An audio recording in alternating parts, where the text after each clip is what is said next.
Hello बच्चों, मैं शशि आप सबका स्वागत करता हूं शशि कैंपस पटना में। आज हम लोग फिजिक्स के बहुत ही इंपॉर्टेंट टॉपिक पर डिस्कस करने वाले हैं। टॉपिक का नाम है प्रकाश यानी कि लाइट। तो प्रकाश होता क्या है? प्रकाश ऊर्जा का एक रूप है जिसकी सहायता से हम वस्तुओं को देखते हैं। अब इसमें एक शब्द आया ऊर्जा। ऊर्जा क्या होता है? तो देखिए, ऊर्जा कार्य करने की क्षमता को ऊर्जा कहते हैं। और अगर आप फिजिक्स को समझना चाहते हैं तो अगर आप ऊर्जा को बढ़िया से समझ जाइएगा तो पूरा फिजिक्स आपके लिए आसान हो जाएगा। ऊर्जा का कई रूप होता है, जैसे गतिज ऊर्जा है, स्थितिज ऊर्जा है, रासायनिक ऊर्जा है, विद्युत ऊर्जा है, ध्वनि ऊर्जा, सौर ऊर्जा, जैव ऊर्जा, पवन ऊर्जा, जल ऊर्जा, ज्वारीय ऊर्जा, भूतापीय ऊर्जा, जैव ऊर्जा। बहुत तरह का ऊर्जा होता है, उसी में से एक है प्रकाश ऊर्जा। तो प्रकाश क्या है? ऊर्जा का एक रूप है जिसके सहायता से हम वस्तुओं को देखते हैं। प्रकाश हमेशा सीधी रेखा में गमन करता है, ये इसका एक गुण है। प्रकाश कभी भी सांप की तरह ऊपर नीचे ऐसे नहीं गमन करेगा। प्रकाश हमेशा स्ट्रेट लाइन में सीधी रेखा में गमन करता है। सूर्य से पृथ्वी तक आने में प्रकाश को लगभग 8 मिनट 20 सेकंड का समय लगता है। प्रकाश निर्वात में 3 गुना 10 का पावर 8 मीटर पर सेकंड के स्पीड से चलता है। अब एक शब्द आया है निर्वात। निर्वात क्या है? निर्वात वैसे जगह को कहते हैं जहां वातावरण नहीं है, पृथ्वी के बाहर जहां वायुमंडल नहीं है। प्रकाश को चलने में रास्ता में कुछ नहीं मिलता है, ना तो धूल कण मिलता है, ना ऑक्सीजन मिलता है, ना हाइड्रोजन मिलता है, यानी वातावरण है ही नहीं। तो वैसे जगह को हम लोग निर्वात कहते हैं। तो चंद्रमा पे भी निर्वात है, चंद्रमा पे भी वातावरण नहीं है, पृथ्वी के बाहर अंतरिक्ष में निर्वात है। तो वहां पे प्रकाश की चाल 3 गुना 10 का पावर 8 मीटर पर सेकंड होता है। और पृथ्वी के अंदर, पृथ्वी पे भी लगभग इतना ही होता है, बहुत थोड़ा कम होता है, लेकिन वो माइनर है। पृथ्वी पे भी हम लोग 3 गुना 10 का पावर 8 मीटर पर सेकंड ही प्रकाश की चाल को काउंट करते हैं। अच्छा, अब आया कि प्रकाश निकलता कहां से? प्रकाश स्रोत क्या होता है? तो प्रकाश जिन वस्तुओं से निकलता है, चाहे वो प्राकृतिक हो चाहे वो कृत्रिम हो।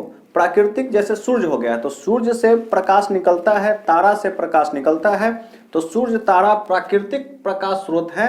और वही मानव के द्वारा बनाया गया टॉर्च है, लॉलटेन है, जलता हुआ बल्ब है, मोमबत्ती है, वो भी कृत्रिम प्रकाश का स्रोत है।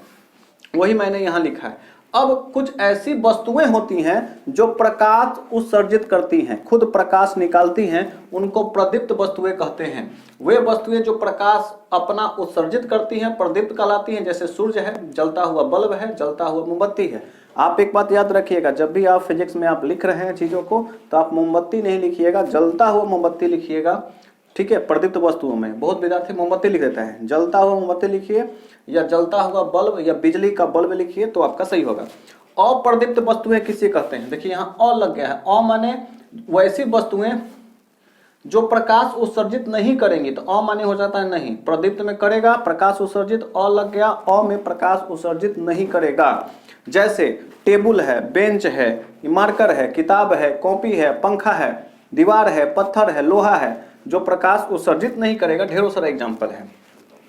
प्रकाश की किरण किसे कहते हैं? एक सरल रेखा में चलने वाले प्रकाश को प्रकाश की किरण कहते हैं, और उसको एरो के द्वारा, तीर चिन्ह के द्वारा दिखाया जाता है। वो तीर चिन्ह बताता है प्रकाश की दिशा को, कि प्रकाश की दिशा किधर है। अगर पूरब के तरफ है तो प्रकाश पूरब की दिशा में चल रहा है, अगर पश्चिम के में है तो प्रकाश पश्चिम की ओर चल रहा है, ऊपर तो उत्तर, नीचे तो दक्षिण। तो वो दिशा बताने का काम करता है। अब आइए, किरण पुंज क्या है? जब ढेर सारा प्रकाश, बहुत सारा प्रकाश, एक प्रकाशों के समूह को हम लोग किरण पुंज कहते हैं। अब ये जो समूह बनता है वो 3 तरह का समूह बनता है। ठीक है, पहला जो किरण पुंज का देखिए लिखा है कि 3 प्रकार का होता है। किरण पुंज का समूह 3 तरीका से बनता है। पहला को बोलते हैं अपसारी किरण पुंज। इसमें क्या होता है, एक बिंदु से प्रकाश जो है फैलता हुआ जाता है, उसको बोलते हैं हम लोग अपसारी किरण पुंज। एक बिंदु से प्रकाश निकलकर फैलती चली जाती है, अपसारी किरण पुंज कहलाता है। उसको मैंने एग्जांपल से दिखाया है कि एक बिंदु से लेकर के प्रकाश जो है अब ये फैलता जाएगा। तो वैसे प्रकाश को हम लोग अपसारी किरण पुंज कहते हैं, उस किरण पुंज को अपसारी किरण पुंज कहते हैं। जैसे टॉर्च देखिए, टॉर्च में क्या होता है, आप मारते हैं, टॉर्च बारते हैं, तो टॉर्च का यहाँ जो मुंह है, यहाँ से प्रकाश ऐसे फैलता है। या गाड़ी का जो हेडलाइट है, गाड़ी का हेडलाइट जलता है, चाहे मोटरसाइकिल हो या मोटर कार हो, तो जैसे ही बड़ा आपने मोटर को ऑन किया तो उसका जो लाइट बढ़ेगा तो वो लाइट इस तरह से फैलता हुआ जाएगा। तो एक बिंदु से जब लाइट फैलता हुआ जाएगा उसको अपसारी किरण पुंज कहते हैं। और इसी तरह से आप देखिएगा एक और है समानांतर किरण पुंज। इसमें क्या होता है, रेल की पटरी की तरह या हिंदी का जो आपका कॉपी है उसमें जो लाइन पड़ा हुआ है उसमें कभी लाइन साथे साथे तो चलेगा लेकिन कभी मिलेगा नहीं, तो वैसे अगर प्रकाश का किरण चल रहा है तो उसको हम लोग समानांतर किरण पुंज कहते हैं।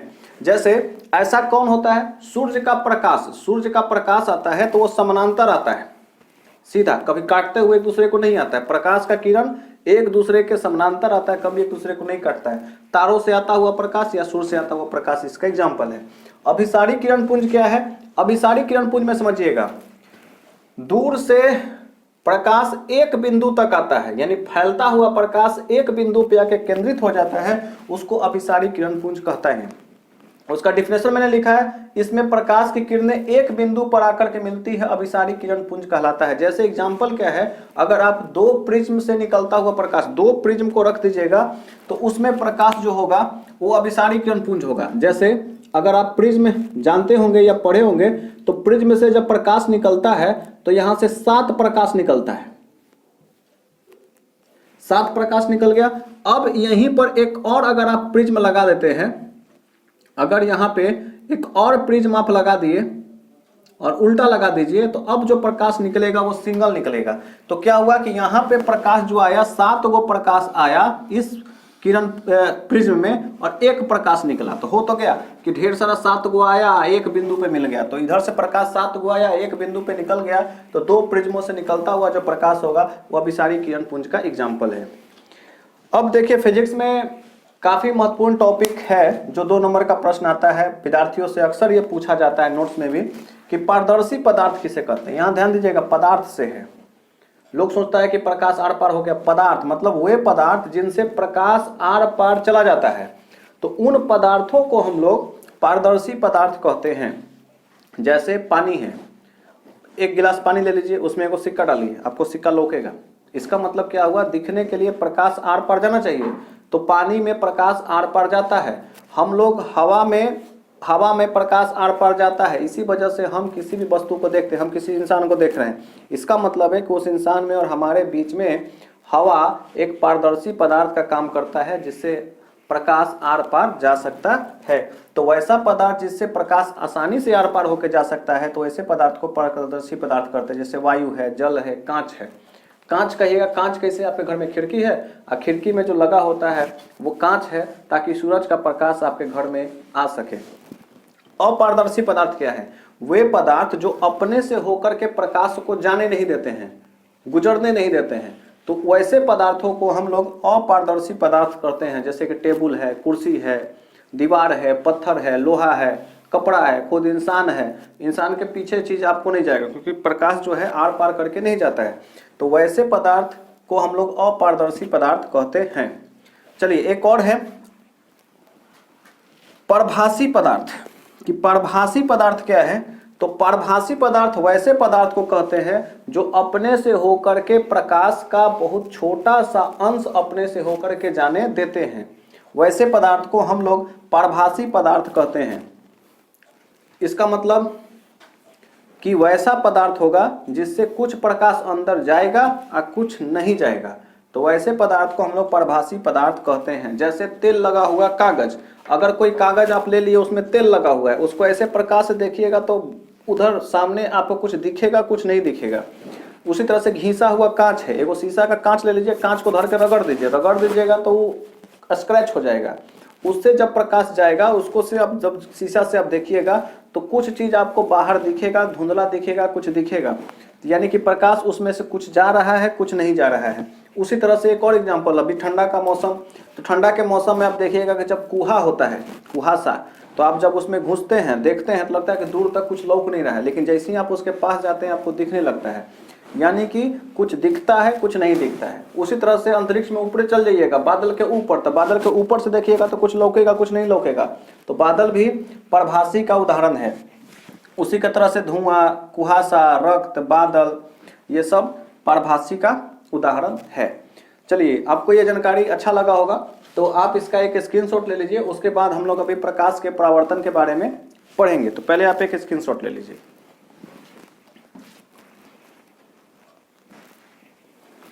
चलिए बच्चों, अभी हम लोग प्रकाश के परावर्तन का नियम पढ़ेंगे। तो टॉपिक जो है प्रकाश के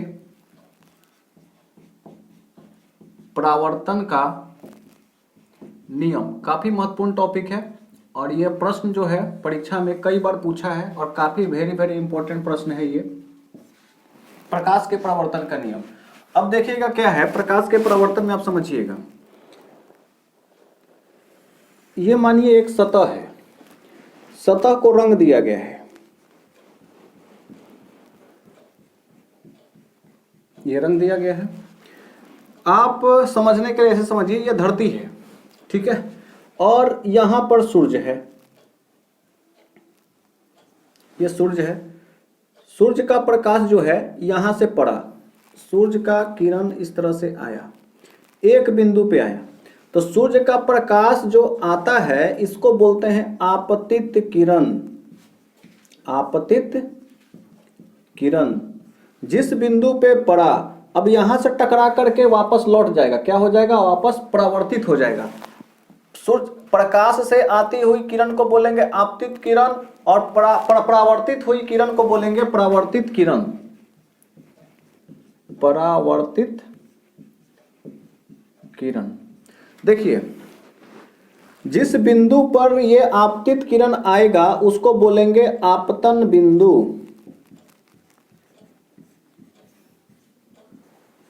आपतित किरण जिस सतह पर टकराएगी, जिस बिंदु पर, उस बिंदु को बोलेंगे आपतन बिंदु।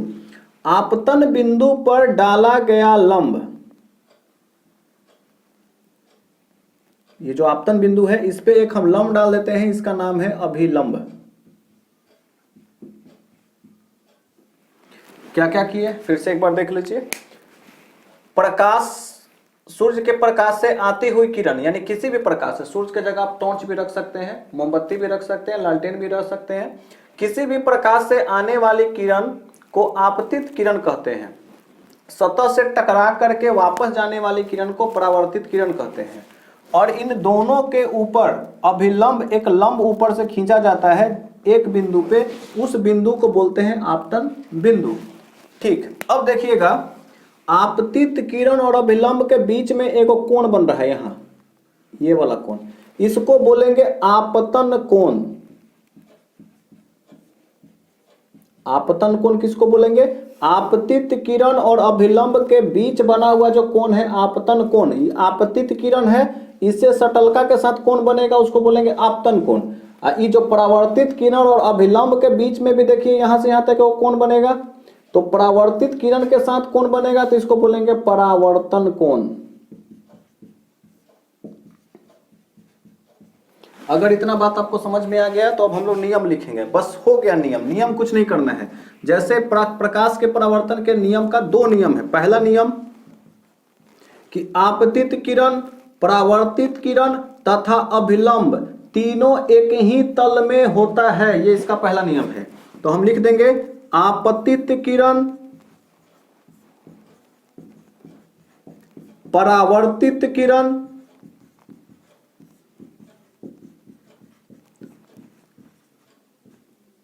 तथा आपतन बिंदु पर डाला गया अभिलंब।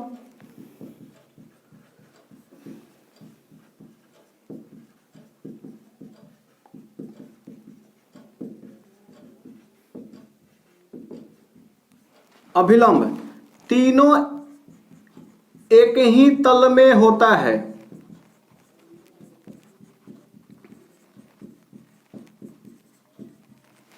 दूसरा, पहला हो गया, क्या पहला हुआ, आपतित किरण, परावर्तित किरण तथा अभिलंब तीनों एक ही तल में होता है। अगर आपको आपतन बिंदु नहीं याद रहे तो ऐसे भी लिख सकते हैं, आपतित किरण, परावर्तित किरण, अभिलंब तीनों एक ही तल में होता है।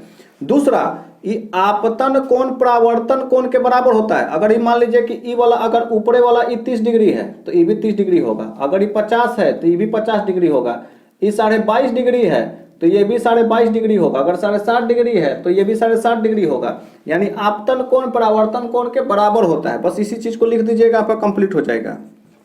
आपतन कोण परावर्तन कोण के बराबर होता है। बस हो गया आपका प्रकाश के परावर्तन का नियम। इतना सा बात था। आपतित किरण, परावर्तित किरण, अभिलंब तीनों एक ही तल में होता है। आपतन कोण परावर्तन कोण के बराबर होता है। अब देखिएगा एक कंसेप्ट आता है आई और आर का। ये आई और आर क्या है? किताब में आप देखिएगा तो लिख देगा कि कोण आई बराबर कोण आर। ये आपतन कोण परावर्तन कोण के बराबर है। आपतन कोण को आई से लिखते हैं, आप परावर्तन कोण को आर से लिखते हैं। जब आपतन कोण परावर्तन कोण के बराबर है तो आई बराबर भी आर हो जाएगा। कोण आई बराबर कोण आर, इसी लाइन को ऐसे लिखा जाता है। अगर आप पहला लाइन ही लिख दिया, दूसरा लाइन में खाली कोण आई बराबर कोण आर कर दिए तो दूसरा लिखने का जरूरत नहीं है। अगर आप लिख दिए हैं तो फिर बनाने का जरूरत नहीं है। तो दोनों में से कोई आपका नहीं। आपतन कोण को हम आई से सूचित करते हैं, परावर्तन कोण को आर से सूचित करते हैं, तो आई बराबर आर हो जाएगा। कहे कि ई 30 तो ई हो 30, तो आई अगर 30 है तो आर भी 30 है, तो आई बराबर आर लिख सकते हैं। अगर आपको तो बताइएगा हमको कमेंट कर करके कि ये वीडियो आपको कैसा लग रहा है, और पढ़ने में अगर मजा आ रहा है और आप नई चीज़ों को सीख रहे हैं तो चैनल को आप सब्सक्राइब करिए और लाइक कर दीजिए, इतना तो बनता है। चलिए मिलते हैं अगले वीडियो में। ओके, थैंक यू, जय हिंद।